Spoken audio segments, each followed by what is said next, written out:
ముఖ్యంగా నర్సీపట్నం నియోజకవర్గ వైఎస్ఆర్ కాంగ్రెస్ పార్టీ నాయకులకు, కార్యకర్తలకు, పార్టీ అభిమానులకు, ముఖ్యంగా సర్పంచులకు, ఎంపీటీసీలకు, ఎంపీపీలకు, జడ్పీటీసీలకు, వైస్ ఎంపీపీలకు, అలాగే మున్సిపల్ కౌన్సిలర్కు, మున్సిపల్ చైర్మన్లకు, వైస్ చైర్మన్లకు అందరికీ కూడా పార్టీ ఇన్ఛార్జీలందరికీ కూడా నా ప్రత్యేక ధన్యవాదాలు తెలుపుకున్నాను.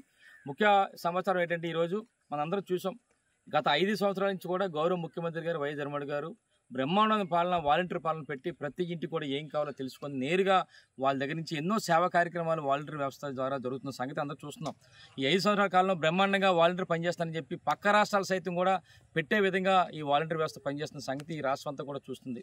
అయితే ముఖ్యంగా చెప్పాల్సింది ఏంటంటే ఎంత దుర్మార్గం అంటే ఈరోజు మరి చంద్రబాబు నాయుడు కానీ, ఇక్కడ అయిన పద్ధతి కానీ, తెలుగుదేశం పార్టీ వాళ్ళందరూ కూడా మరి ఎన్నికల సంఘానికి, కేంద్ర ఎన్నికల సంఘానికి ఫిర్యాదు చేసి వాలంటీర్లను పక్కన పెట్టాలని చెప్పి మరి ఎంత దుర్మార్గం అంటే చాలా దుర్మార్గం చర్యది.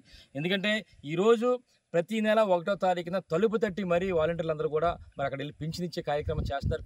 ఈరోజు నర్సీపట్నం నియోజకవర్గంలోనే కొన్ని వేల మందికి వయోవృద్ధులకు కానీ, అలాగే వికలాంగులకు కానీ మరి ఇంటికి తలుపు తట్టి ఇచ్చే కార్యక్రమం చేస్తున్న సందర్భంగా ఈరోజు చూస్తే మరి కేంద్ర ఎన్నికల సంఘం ద్వారా ఈ చంద్రబాబు అయిన పార్టీల కుట్ర వల్ల మరి రేపటి నుంచి మరి సచివాలయంలో కార్యక్రమం చేస్తున్నందుకు నిజంగా చాలా బాధాకరం. ఇలాంటి కుట్రలు మనం అందరం కూడా తిప్పుకొట్టాల్సిన అవసరం ఉంది. అయితే ముఖ్యంగా మా పార్టీ నాయకులందరినీ కోరేది ఏంటంటే ఏదైతే సచివాలయాల్లో పింఛన్లు ఇస్తున్నారో, ఎవరైతే వృద్ధులకి అలాగే వికలాంగులకి పింఛన్లు ఇస్తున్నారో వారందరూ కూడా ఉదయం నుంచి సాయంత్రం వరకు కూడా నిరీక్షించాల్సిన అవసరం నాకు తెలుసు, ఎలాగా ఉండాల్సిన అవసరం ఉంది. కాబట్టి వాళ్ళందరికీ కూడా మీరందరూ కూడా తోడుగా ఉండి అక్కడ మంచినీళ్ళు, మజ్జిగ ఏర్పాట్లు చేయాల్సిందిగా నర్సీపట్నం నియోజకవర్గ పార్టీ నాయకులందరినీ కూడా మరి ఈ మీ ద్వారా వారందరినీ కోరుతూ నమస్కారాలు తెలుపుకున్నాను. జై జగన్.